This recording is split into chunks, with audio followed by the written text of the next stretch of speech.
Thank you, Bob. Ah, my beloveds. It is such an honor to stand before you. It always is.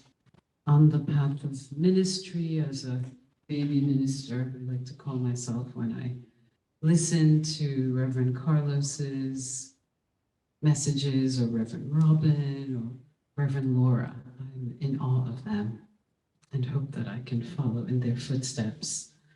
But spirit is very, very interesting. As I prepare for sermons, I usually have, out of my own intellectual thinking, I prepare a sermon. So I had 2 sermons, but I'm constantly praying and meditating and asking spirit for guidance. And yesterday I was shown a whale. And I thought, and I was given Jonah and the whale, and I thought, what is metaphysical or esoteric about that story? But I trusted, and it's astounding, the message that has been given for us today. So I will read Jonah, chapter 1, verse 1 through 4, in the New International Version. Jonah flees from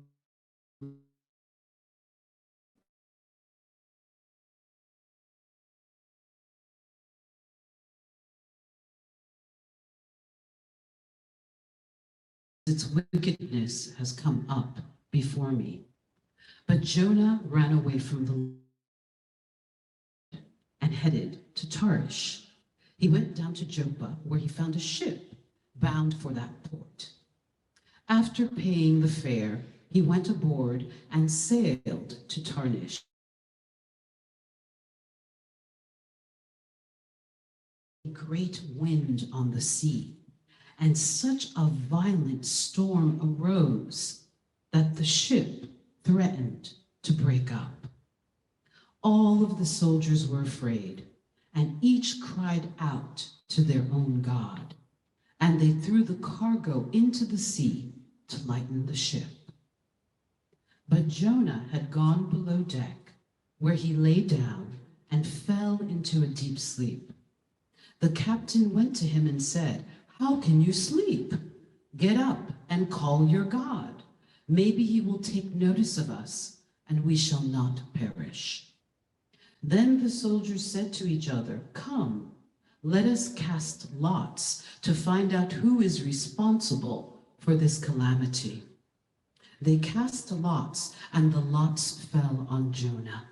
So they asked him, "Tell us, who is responsible for making all this trouble for us? What kind of work do you do? Where have you come from? Where is your country? From what people are you?"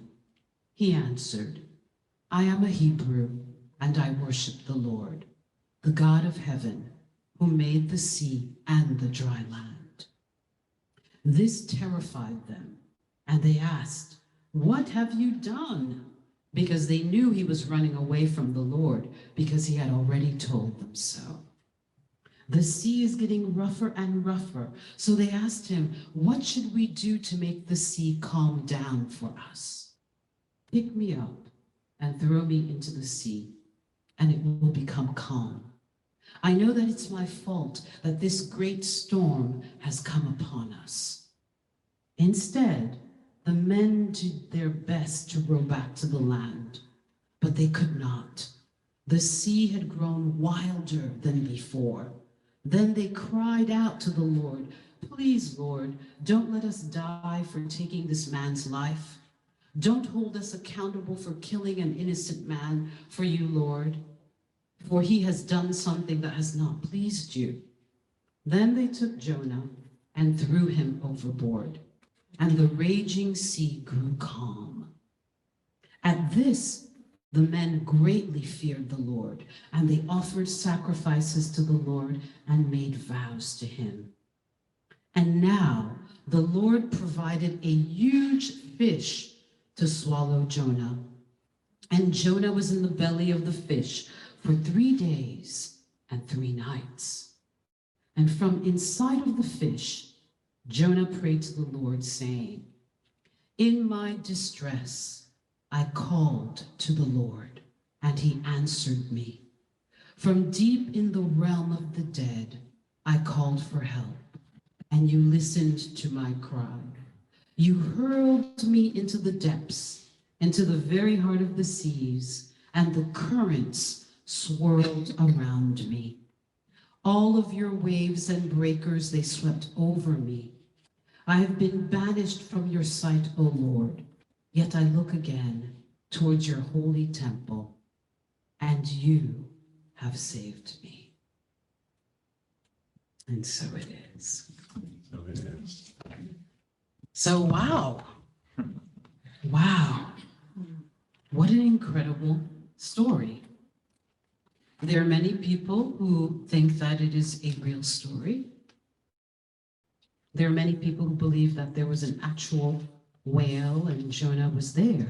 And in fact, recently in New England, there was a man who was swallowed by a humpback whale.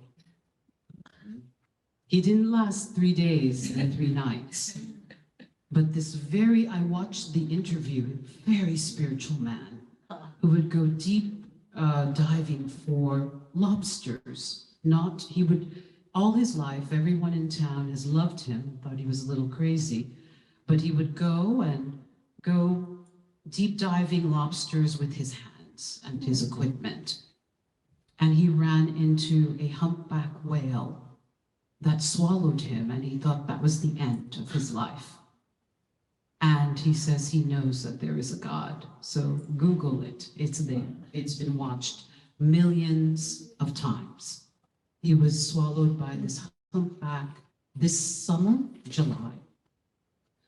So the title of my talk, and I'm asking Spirit to help me be succinct, the symbolism and the power of this story, this divine story, is astonishing. As a New Thought church, we believe that the Bible should be understood as a spiritual allegory, as a spiritual tale, and that everyone we meet in the Bible is an aspect of ourselves, from Adam and Eve to Jesus's resurrection. So these are spiritual stories that we can use to guide our life, if we will look behind the meaning. The talk is Jonah, the whale, and higher consciousness. The story of Jonah is symbolically telling us that we have 2 natures, a lower nature or ego and a higher consciousness, which is God. By going within the kingdom, we, through prayer and meditation, spiritual study, finding joy, chanting, mindfulness, we can begin to unify these 2 natures with God. We can come to spiritual transformation and awakening. The story of Jonah is one of awakening. My beloveds, haven't we run away from God? Sometimes God is prompting us to do something, to be someone better, to follow a call. It might be, as for me, to give up sugar, or to lose weight, or to give up an addiction, or to change your consciousness if you're a rageaholic, if you're someone who lives in regret or fear-aholic. God is calling us, but our ego and the world wants us to run away from God and not go in that direction. So when God called Jonah, he ran away. The city that Jonah was told, Nineveh, to go and preach to, that city represents worldly consciousness. All of the people in cities, those are all of our thoughts. Some of them negative, some of them neutral, some of them good. But all of the thoughts that get in the way of God. Materialism, being focused on our bodies. How are we going to eat? How are we going to survive? How are we going to pay our rent and mortgage? Our fears that come up when we have a dis-ease. All of those things are represented by the city. And Jonah felt small. How can I change these people? How can I change myself? Why would I even try to? So let me run away. Because my beloveds, when I began to make my spiritual change, I could not do it by myself. I had to align with God. So many of us resist the call to know God deeper, the call to leave our own ways, the ways of fear, doubt, worry, regret, unforgiveness, addiction, materialism, or simply lack of trust and faith in God. Sometimes we need a literal storm in our lives to make us turn to God. And so as Jonah ran away and ran to the port and got on the boat, trying to not follow that call, God created a storm. So my beloveds, we can turn to God and go gracefully towards that one presence and one power. And if we choose not to, a storm will erupt in our lives.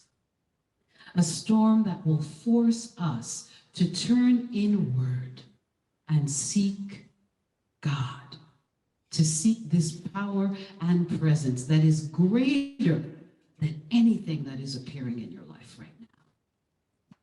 I know it's not easy.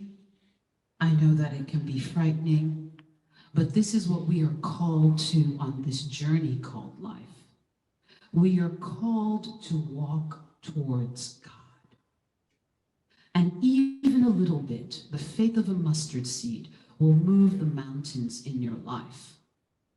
But we must discipline ourselves and practice the practices, the spiritual practices that will align us with God. We must on a daily basis pray affirmatively. We must meditate. We must study. We must abide in joy, an unconditional joy, not the joy that the world gave you, but the joy that the world can't take away. So in Romans 12, we're reminded, do not conform to the pattern of this world. What is that pattern? Fear, doubt, lack consciousness, hatred, regret, unforgiveness, not trusting. That is the pattern of the world, but we must be renewed by the renewing of our minds. So Jonah, like us, many times is running away from the transformation. This renewing of your mind will transform you from inside out. But there is a cost. And the cost is we must practice the presence of God. We must daily commune with this presence that is never an absence. I've told you many times that I dabbled with God. I dabbled with my faith. I dabbled with spiritual practices. I talked about it like crazy. I had a passion for it, but I didn't embody it. And I began to embody it when I began to meditate and pray daily, and my mind was healed. The mind of depression that I had, the mind of fear, the mind of negativity, all of that dissolved into nothingness. And I felt that my consciousness, my mind, my spirit, my body was illumined with the light of God. And I began to experience joy no matter what was happening in my life.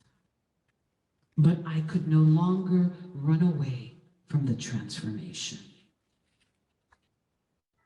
So Jonah is on assignment, and he refuses the assignment. As I've mentioned, the city represents the busy, endless thoughts that get in the way from us wanting to be in communion with God. And I mean, if Jonah was running away in whatever 2,000 years ago, think about how we run away: the internet, social media, all of the ways people can reach us. I love my cell phone, but sometimes, my gosh, I'm talking in the bathroom. It's become normal. And I'll be in the ladies' room and someone goes, I'm sorry. And I go, that's okay. We're all on our phones in the bathroom. It's become ridiculous. Yes. We are so overly connected, but it's also because our space, our consciousness, our minds there's no space for God to come in.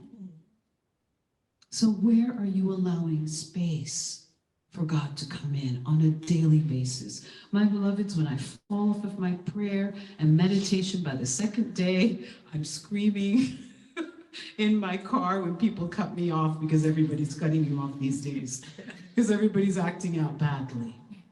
I'm not calm, but typically I go, God bless you, peace and blessing, and people look at me when I go by them. I go, peace and blessings when I'm meditating. But if I'm not meditating, my hands might do something else. I'm a minister, I'm not supposed to. So, Jonah, that's right. So Jonah was avoiding his destiny, trying to flee the presence of God by taking a ship in the other direction. So what in your life are you doing to go in the opposite direction of God? We all know. So don't await the storm. So the ship represents our personality, our ego, who we are. And that ship was breaking apart. When we turn away from God and we don't go in the direction of God, we can break apart. We can feel like we're having a nervous breakdown. We can feel as though we can't go on. Everything in our lives begins to break apart. And we fall asleep. Sometimes we fall asleep to that destruction, that storm. We are in denial. We don't want to see it. We close our eyes. I had a friend a few years ago, a very dear client who came to see me, and she smelled very much like alcohol. And I noticed that the last few times and the time after that,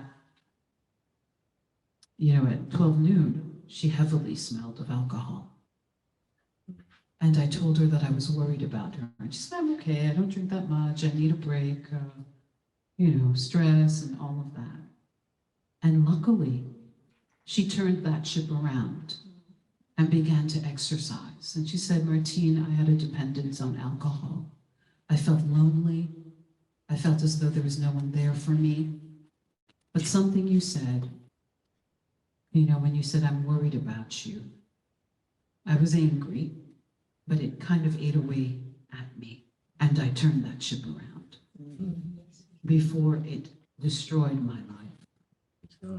So my beloveds, I had to turn my ship around. Years ago, a few years ago, it's going to be 20 years ago, my house burned down.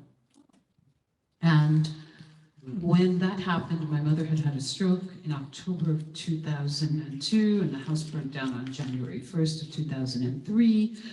And when I was out of town, when I came back to no home in the middle of winter, I began to, and I'm ashamed to say it, I do feel some shame, curse God. My family members came and picked me up and they said, your house is gone. And I'm like, what do you mean the house is gone? That's a crazy idea, the house can't be gone, I just left the house. Well, the house had boarded up, looked like the worst thing you would see out of a horror flick because the ice had frozen all over it, but it was gone. And so I went to stay with one of my aunts. And I began to scream, how could God do this? I hate you. What did we do? I'm a good person. We're good people. Why are you putting us through that? And I lost my voice. Oh. I completely lost my voice for 1 month. There was not a tea or a lozenge or a doctor that could bring back my voice. And since I had been working in beauty as a hairstylist, I couldn't work either. And I have to be that storm. I couldn't speak. And I thought, I've been going to Unity churches all my life, so my thinking, nothing is good or bad, but thinking makes it so. We create everything through the activity of our thinking. Everything in the manifest realm has its beginning in thought. And I began to remember what I had learned coming to Unity. that God had created a vacuum, that when something disappears, we are then, what are we going to place in that vacuum, in that space? Fear, doubt, worry, rage, anger, or love, peace, abundance, healing, wholeness. And I began to change my mind, and God began to heal my mind. And I can look back and say that that's when I finally began to practice these principles. But I had to be silenced, and my life had to break apart. Don't wait for a storm. Don't wait for a storm and a boat crashing to move in the direction of God. So the world would rather remain in the ego, in the lower nature. The world wants us in benefits. When you're addicted, hey, bubble gum gets bought. Someone's making money off of the sugar, the appearance of the sugar addiction. Don't claim it. It's not my addiction. That thing over there. The world benefits. The world benefits. So metaphysically, Jonah's name means dove. It symbolizes the presence of God. The deep sea symbolizes the depth of God. The ship is our personality that will crack and split apart on the storms of life if we don't turn to God, if we don't go in the direction of God. Falling asleep on the boat means being unconscious. You know that your life is falling apart, but you refuse to see it. You refuse to go to God. And the whale represents the tomb. So Jonah was in the whale for 3 days. 3 represents resurrection, rebirth, new life, new beginning, wholeness, peace, everything that God will give us when we turn to the presence.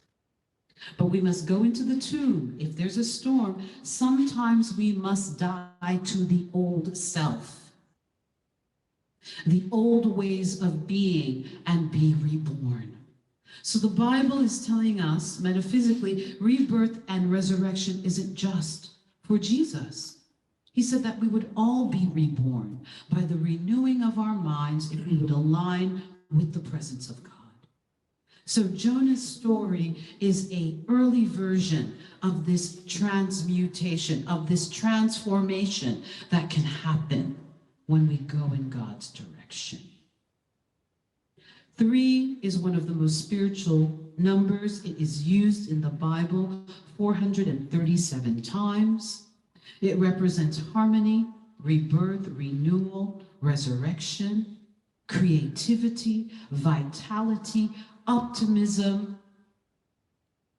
wisdom, and power. So let us be reborn by the renewing of our minds. So let's learn to live life in communion with God.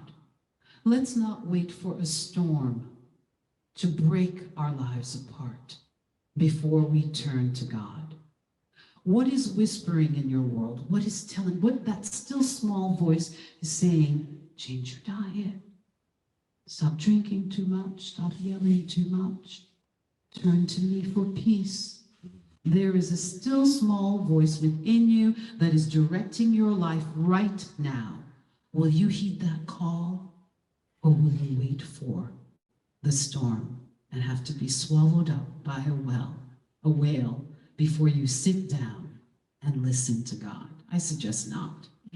Let's sit down first so that everything doesn't fall apart.